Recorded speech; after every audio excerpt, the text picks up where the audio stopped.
Welcome back to the Dream Activation Center. I am your host, David Caldwell Jr., and your Dream Activator, where we give you principles and laws to take your dreams and make them reality. And so today I want to get right into it. We want to talk about the law of gifting. This law falls under the principle of finance. This is the pillar of finance, if you will. And I like to think of all of their 7 pillars. And today we want to talk about a financial pillar called the law of gifting. Now, the law of gifting is simply stated, it's a gift. It's something you're born with. It's something you come into the world with. I believe that the Creator gives all of us as human beings some superpower. The reason I call it a superpower is because it seems like you can do it, but others can't. And if they can do it, they don't do it the same way you do it. And you have your own brain. You have your own kind of special power that you exude when you do it. So there's many singers, but nobody sings the way Whitney Houston sings. You know what I mean? There are many musicians, but nobody could play it the way Beethoven would play it. Everybody has their own gifting. And the reason why this is the law of gifting is because I believe this, and this is something that I live by, that if you work outside of this law, your life is exponentially harder. So let me give you an example. I am a musician and a person that's gifted in communication, right? So if you take that same person and try to make them a doctor or engineer, I was okay at math. I was okay in biology, but my teachers would probably say he was average, right? And I didn't have a serious gifting. I didn't feel like it was effortless. But when they put me on a piano at the age of 6, I was able to play songs. I was able to produce music at the age of 13. I was writing my own songs as a teenager. I was what we would consider a phenomenal musician, but nothing else was that phenomenal. I was a gifted communicator. I didn't even know that was a gift. I thought talking was everybody's gift. Apparently it's not. Communication is not something people can do all the time. Your brain has to fire a fast cylinder, if you will, to be able to communicate with people. So you got to know what your gift is. I didn't know that was a gift, but I knew the music was. You see what I'm saying? So sometimes discovering your gift, you have one, but discovering it means you have to use it. And normally, this is something that I want to put out there, that normally other people will let you know what your gifting is. They'll tell you, oh man, you do that so well. Even though you might do something else. I remember I was at church and I was playing the drums, and I thought I was a good drummer. I thought I was exceptionally talented at the drums.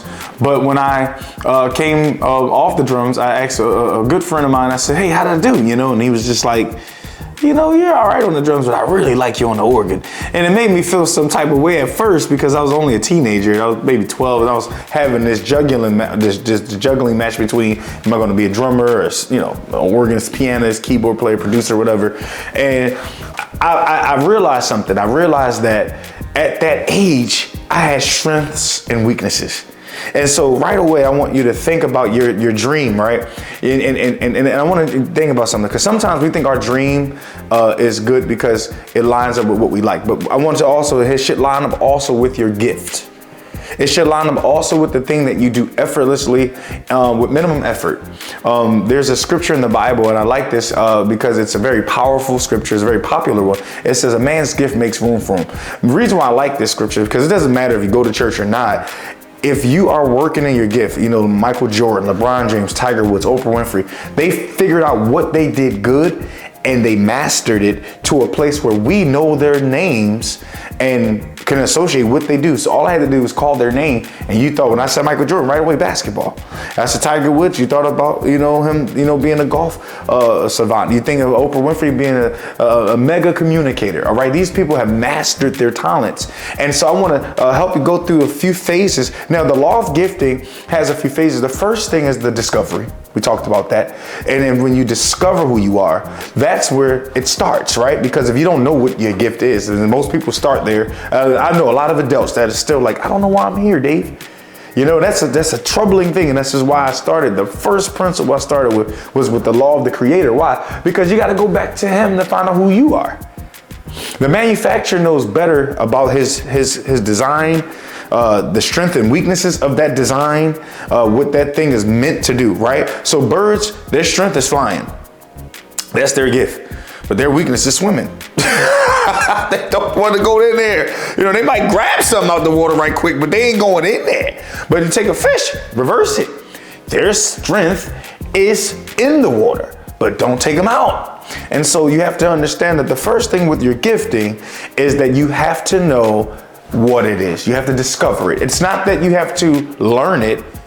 See, that's the misconception. You're not learning your gift, you're discovering it. Because then after you discover it, and you say, like I did, all right, I'm a piano player. Now I have to sharpen it. Phase 2 is sharpening your gift. That means I put myself in an environment with people that do my gift better than I do. You know, iron sharpen iron. You don't want to be around the wrong environment. You know, a lot of times people say, well, I just think that my friends are going here. I say, are they activating your gifts? Because see, if you're around a bunch of ball players and you're a hockey player, you're not going to do so well. Because you're going to be on the gym floor instead of at the ice rink. You should be using your gift. And so sometimes we get in this battle because sharpening a gift becomes taxing. I'm going to tell you why. Because when I first started playing the piano, I hated scales. I mean, can I get a witness out there? That is not for release. That is not Moonlight Sonata. That's not any Bach invention. You know what I'm saying? That doesn't sound like that. Just sitting here. That makes it so mundane. It's so elementary. One would think learning the basics. The basics? Man, I want to play the advanced stuff. And so sharpening really says, what is the basics? And I have to spend 1,000 hours, some people say 2,000 hours, 10,000 hours, 5,000 hours, but it's thousands. Once you get to that 1,000 hours, that's when you know you're serious about something, right? And some people say 10,000 hours, you become an expert. I don't know exactly when I became an expert, but I can tell you this, it took time and you have to spend time. This is why the law of gifting is skipped. A lot of people like instant gratification. They want something that gives them money quickly. See, it's actually easier. I'm gonna be honest with you. Some people think operating in the law of gifting, or you trying to take a shortcut, you gotta go to school, Dave. And I'm gonna get to that in a minute. But in the law of gifting, recognize this, it's actually harder to operate in the law of gifting. I'm gonna tell you why. Because it's easy to just pick a major, do 4 years, 10 years, and then consider yourself a professional. Because the world does. But when you have to do the law of gifting, we tell you if you're good right away. I mean, they don't care in the basketball game if they bench you. You can't get a 4-year degree and we have to hire you. You see what I'm saying? And so when you're doing your gifting, now it gets for real. Now it's like I have to learn the basics. I have to take that level of basic to intermediate and then to advanced, right? And that happens through time. That happens through learning the basics good enough. This is what my definition of advanced is. I've learned the basics so well that I do it instinctively. And so it doesn't matter if I'm a communicator. That's why you should practice your gift. You should use your gifts for free. I know people don't like that part. I know that's going to be something that makes people say, well, man, you didn't have to come at me with the money thing. But if you use your gifts for free and you learn your gifts for free, eventually you'll get paid for them. I'm gonna say it again. I played at church almost for free for I don't even know how long as a musician. I've done things and communicated with people for free for how long before someone actually calls you and pays you to speak. You know what I'm saying? And so you have to master your gift before you become an expert. And so remember, discover it and you master it. And then lastly, you have to find a way to package that gift and give it to the world.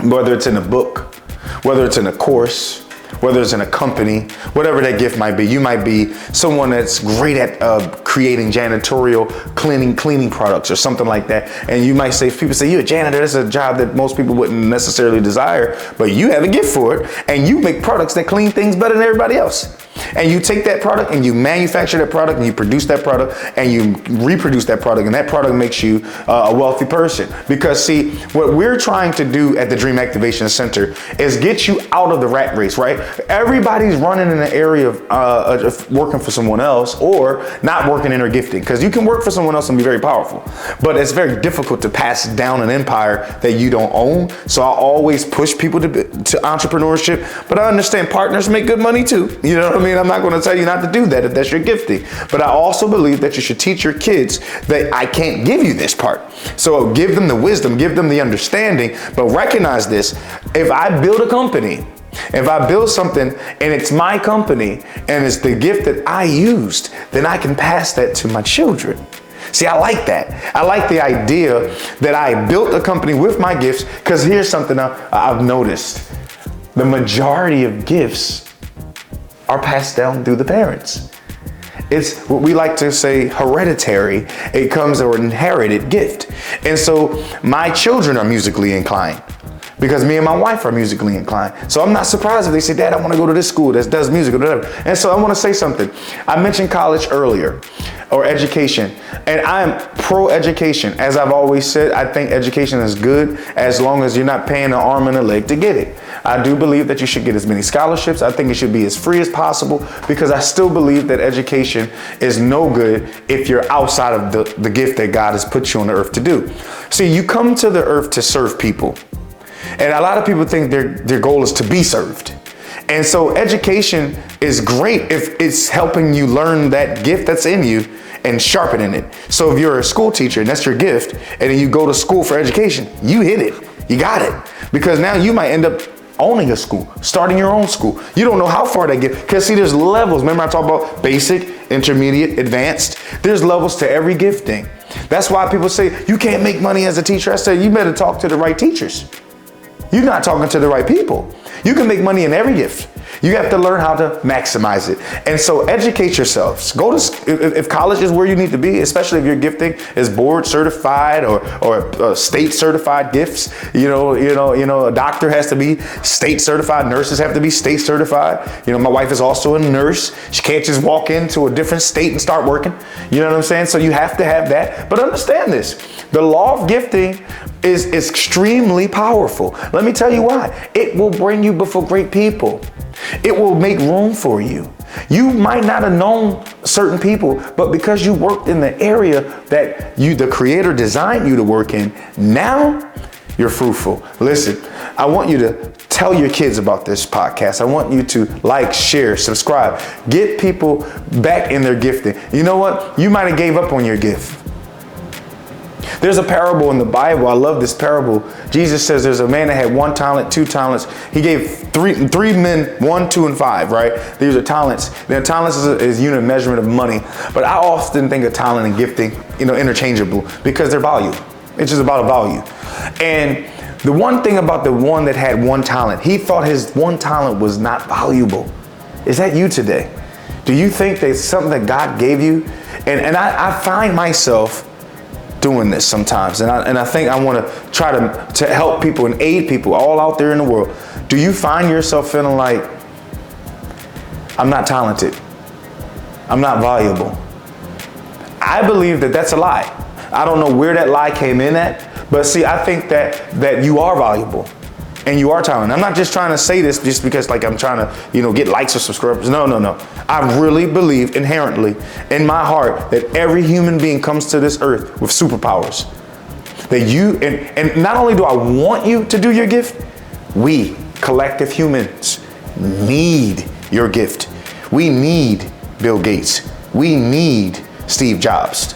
We need Jeff Bezos. We need Elon Musk. Why? Because the names I'm calling out, I didn't tell you nothing about them. You knew who I was talking about. Why? Because of their gift.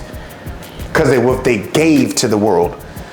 Sometimes it's not about what the world can give you, but it's what you can give to the world. You are valuable. Don't hide your gift. Don't bury it. Don't devalue yourself. You were made great. You were made to be a king, a queen in this earth. You're not supposed to sit and say, I'm no one. And you know what? That's a bad attitude. I always call it bad thinking, because when a person tells you you are great and you still find yourself self-deprecating and self-destructive, that you got to have someone like me. And listen, I hope you share this with your children. If you find them, if they didn't do so well in a test or something like that, you encourage them. Not everybody's a mathematician. Not everybody's a scientist. You encourage them. Listen, if their area of expertise and gifting is somewhere else and they're not doing as well, of course, we always want our children to do their best. I know how we are as parents. But remember this, your gifting also reveals your weaknesses. You have to have weaknesses. And we'll talk about that later on in the podcast, the law of inadequacy, which means that you just have a weakness. It's not your fault. You're born with it, because I believe that when the Creator made us, He wanted us to be He wanted us to be, encouraged in ourselves, but He also wanted us to always have someone to have our back. You know what I mean? And so there's nothing wrong with that. And recognize this. You can't be good at everything. A lot of people say when you're a kid, you could do anything. And that's good to start out with, because you don't know who you are yet. But as you get older, start having a reality check. Start being honest. You got to do what you love to do and good at. See, and lastly, I want to say this before I end this. Your passion and your gift has to be together. In other words, don't just pick something you like to do and love to do. All right. Some people say, I'm a great, chef. Let's take cooking. And their cooking is not so good. And you got to know, listen, if no one is telling you to cook, you might not be that great a cook, because one of the things I told you earlier is that people will call you for your gift. Now, I'm not talking about naysayers. I'm talking about the universal law of people that appreciate your gift. And so make sure that you're running in the area of passion and the area of gifting. Man, this is jugular, because now you won't be off into man, I was younger, I thought I'd play basketball. Man, I ain't no ball player. I twist my knee and that was it. All of a sudden, no more passion. I had a series of things happen in music where I was discouraged, but it didn't stop me. There are ball players that have been discouraged. Michael Jordan was cut from his high school basketball team. Michael Jeffrey Jordan, the one they considered the GOAT, right? Cut from his basketball team. He had to have what I call that self-will, inner will, to say, I know why I was cut. I'm not getting cut no more. I'm going to develop my gift at a higher level, and it ain't happening, right? But you don't find too many people that get back up and try. And so have that resilience when people try to talk you down, but also understand that you have to have that balance of knowing your strengths and weaknesses. And lastly, like I said, the drums didn't come natural to me.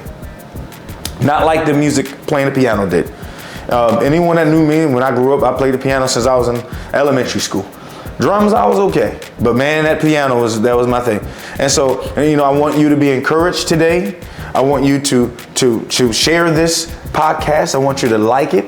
I want you to subscribe to it. Please, if need be, write down these principles. Remember, we discover our gift, we sharpen our gift, and we grow in levels, in stages. We maximize it so we can give it to the world. I often tell my kids, if you learn to maximize your gift to your local body, you'll probably make about thousands. If you learn to sell it to America, that's where we live, you'll make millions. If you find a way, and this is what I hope you do, to maximize your gift that you do so well that we just can't live without you, and you find a way to get it to the world, billions, because we need you. Now it's like the inventor of the iPhone, you know what I mean? Steve Jobs. I mean, come on, you gotta make the money, because you created something that, my goodness, the technology that's in the iPhone now, man, I can't imagine. And so if you were thinking that you were nobody, I hope after this video, after you watch this, you know you're somebody. I hope you have a great day. God bless you. And I look forward to seeing you at the Dream Activation Center again. Have a blessed one.